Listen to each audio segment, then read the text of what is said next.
Hey, you guys. Oh my God, it's literally me. I'm funny. Sometimes I buy stuff, sometimes I say stuff, and sometimes I do stuff. Good morning.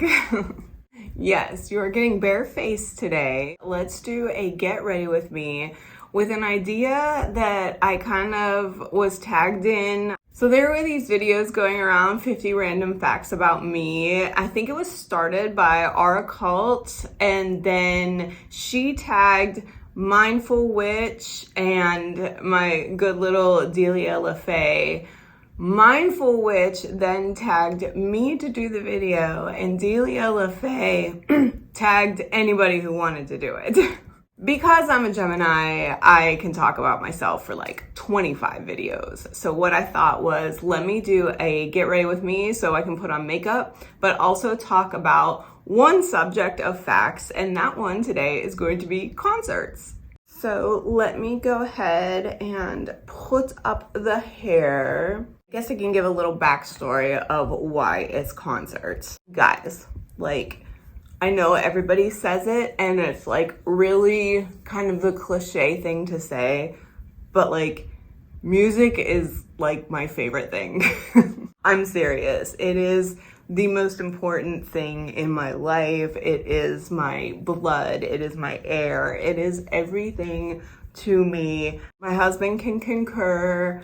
It is like, it's my everything. Not to get like too deep or anything, but like in my adolescent years, I tried to end my time on this earth like 4 times, and the only thing that even let me survive was listening to music. So it is very important to me.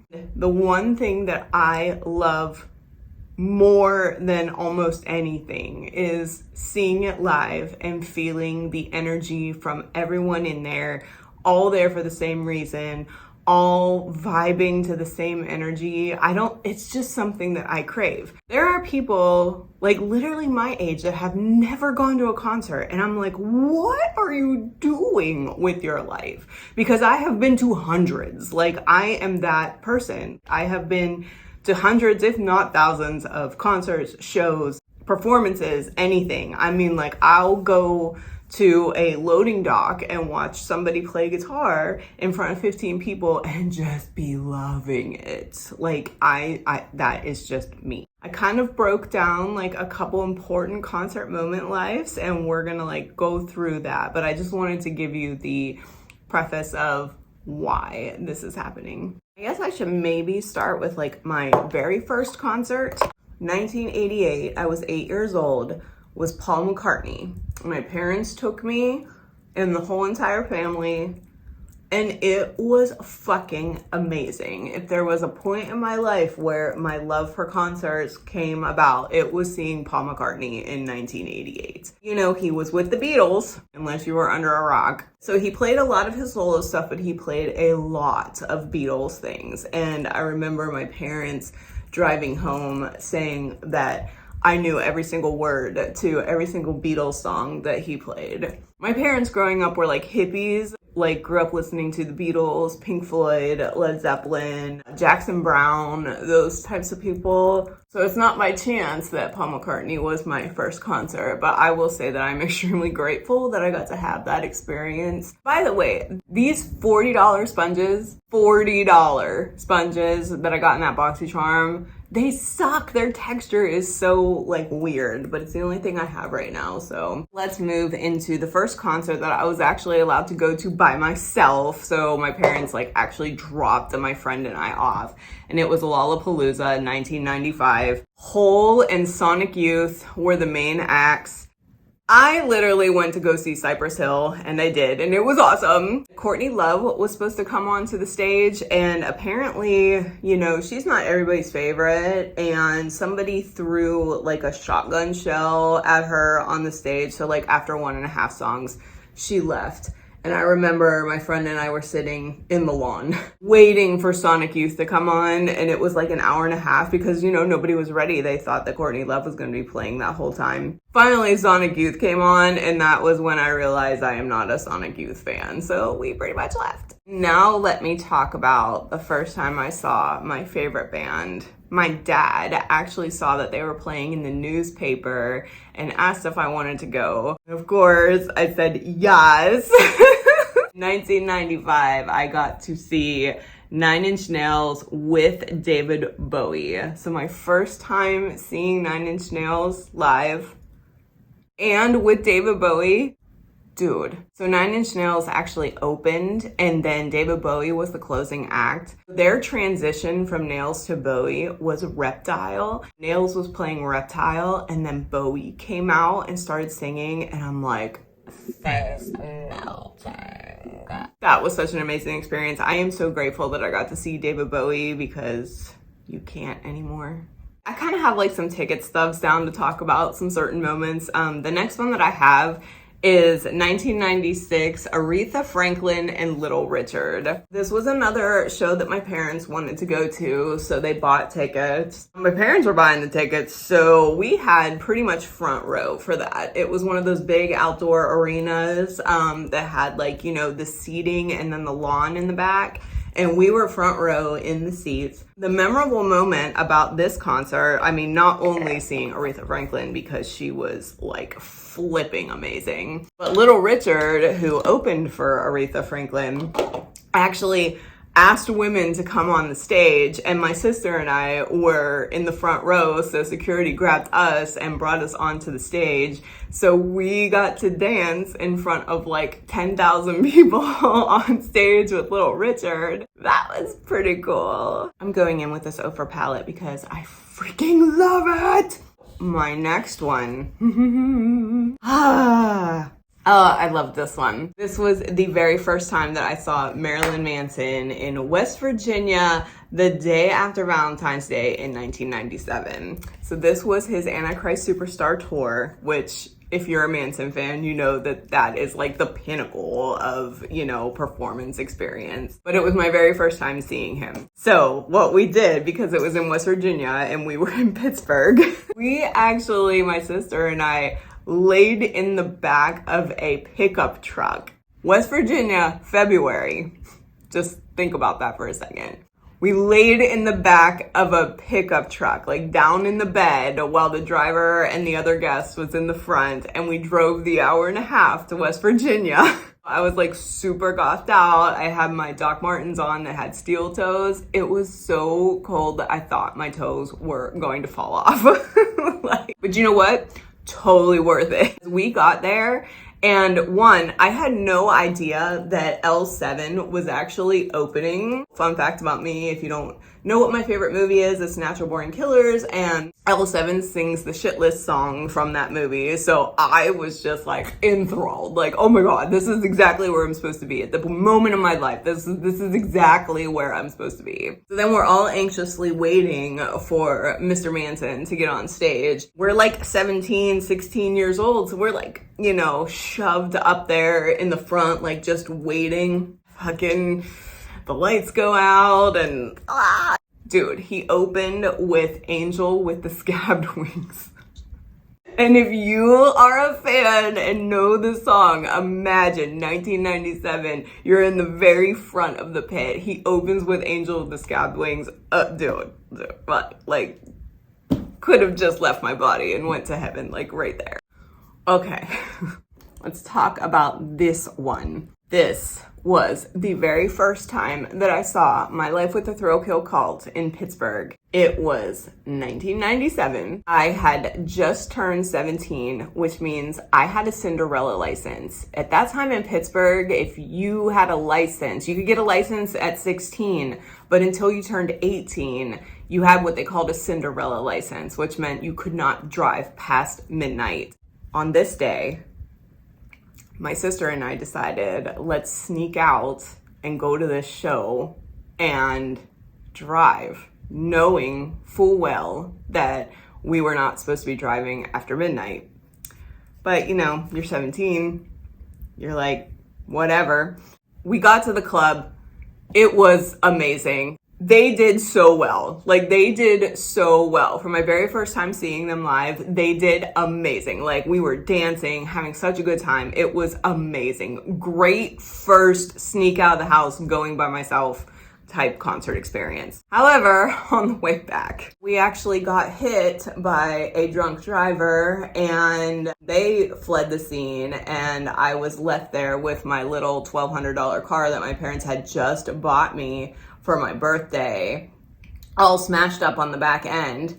We ended up getting lost. You know, back then, no cell phones, no MapQuest. It was like, oh my, so it took us freaking like 4.5 hours to get home because we got so lost on all the parkways and highways, and we just didn't know what we were doing, and nobody was going to help us. It was such a bad ending. It was almost like the universe being like, hey, look, I gave you your good time, but you're going to pay for sneaking out. Got back home at like 5 in the morning and had to wake up my parents on a Sunday morning and say, my car is smashed.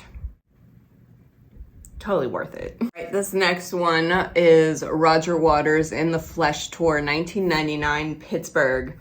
The reason that I want to talk about this one is because when my friends and I first bought the tickets, it was at a different venue, but then I guess the demand was so high that they decided to move it to that outdoor venue with the lawn. Because we had already bought our tickets at the other venue, they kind of just switched us to the other venue in different seats. We're all, you know, getting ready to go up. Everybody's excited. It's a very exciting time seeing Roger Waters or any Pink Floyd, anything. We get to the venue and we're showing them our tickets and they like keep bringing us to the front. Now, side note about this. Guys, look, I'm just gonna be honest. I was hella tripping on acid when we were walking down to these seats. Like, I'm not gonna lie. Like, I was so in another world that this whole thing was just like so flipping amazing. Like, I can't describe, like, unless you've been there, you don't know. They kept bringing us down and down and down and down. And I'm like, how fucking close are we gonna be to this stage? Like, I couldn't freaking believe it. We kept going down and down. Dude, we were 4 rows from the front. 4 fucking rows from the front. I am seeing like pretty much the closest thing to Pink Floyd that I can see. 4 rows from the fucking front. I could see the wrinkles on Roger Waters' face. Like I at the end of that concert, I mean, like, you know, my mind was like, dude, like somebody had to drive my car home because I couldn't even, my motor skills were just, I was just like everything, it was, like I was literally melting. It was so amazing. Like I literally can't describe it to you unless you know what I mean. So the last ticket stub that I have to show you before we just move out of the whole ticket stub thing, I'm only showing this because like I just have to. This is when I saw Soundgarden at the Tabernacle here in Atlanta. Soundgarden is one of my favorite bands, and the death of Chris Cornell really did affect me. It still does affect me. It's hard for me to listen to some of the music, and just because I had been there where he had been, you know, just wanting to end your time, it's just, it's really hard. But I wanted to show that I got to see my favorite band at my favorite venue of all time, the Tabernacle here in Atlanta. It's like a converted old church. I feel like it is the perfect size for the type of experience that I want. On that note, I do want to say that most of them were concerts. I no longer go to concerts. I will only go to shows from now on. Shows like the Thrill Kill Cult one that I talked about. The reason being that my husband's favorite band is Tool. I had never seen Tool live, and he was like, we have to go. So finally, a couple years ago, they came back around, and of course they played at the big arena here in Atlanta. I just gotta say, man, it was an underwhelming experience, you know. He had talked it up and had amazing stories in the past, just how I just gave you amazing stories. He gave me such amazing stories of seeing Tool in the past. We just, you know, happened to have like normal tickets that were in the back up high. I felt like I was watching a show this big on my phone, like all the way down there. It wasn't loud enough for me. In that moment, I decided I am never gonna be doing big arena concerts anymore. I am strictly sticking to the small shows, and that's kind of what I'm going to be talking about moving forward here. So just to round this video out, because I know it's so interesting to some of you, the band that I have seen the most live is GWAR.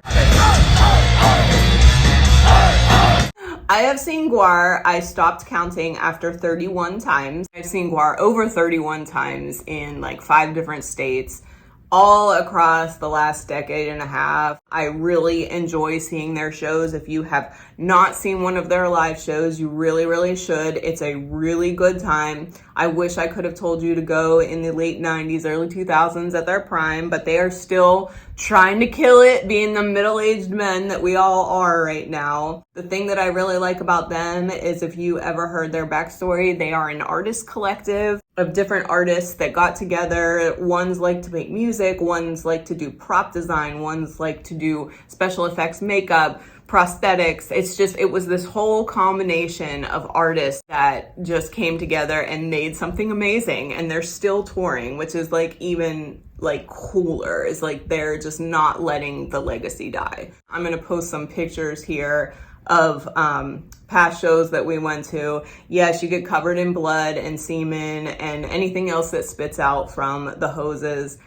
They are such a good time. One of my favorite bands to see live, but only in the small venues, and it's totally worth it. Moving into like my current thing, the whole reason that I am like kind of talking about concerts is I've got two coming up. One being a festival that I have never been to before. I've actually never been to a festival this size. So I am going to Lost Lands in Ohio, come at the end of September. It is the world's largest dubstep bass show. There are so many artists there that I want to see. Like, sometimes I think about it and I'm like, how am I going to see all of them? Because there's two stages and I know some of them are going to overlap, and it's like the biggest thing that I'm dealing with mentally right now.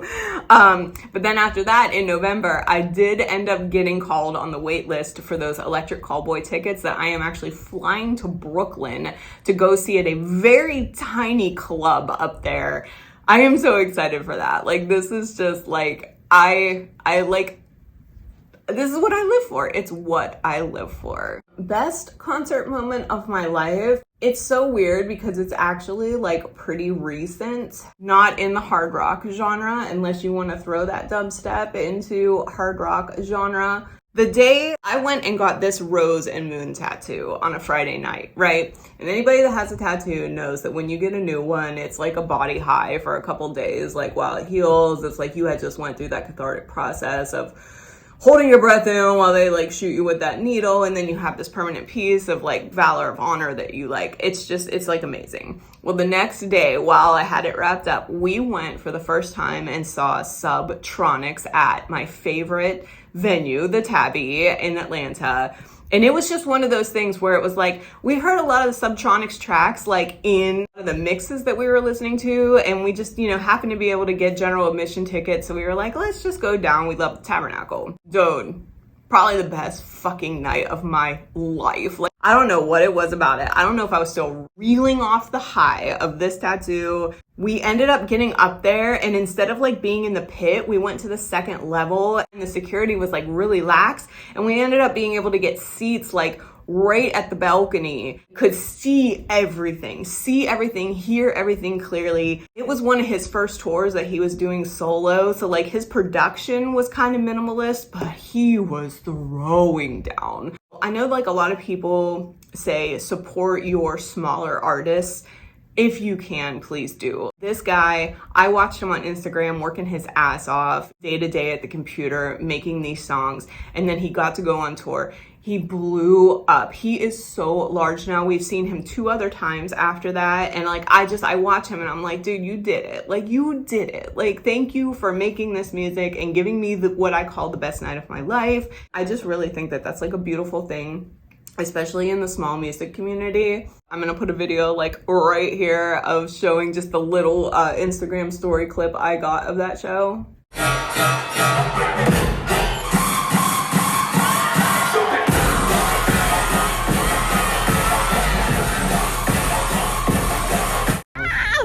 Honey, how was it? Awesome. Oh my god, he did so good. It was so good. How wet my hair is from headbanging. It was the shit. I know, I could show you that clip like 1,000 times. You're just never gonna get it. You're never gonna get it. Like, I had the best night of my life. I am just going to end this little look with my typical man-eater mascara. It's not too bad for, putting on makeup through a camera lens almost.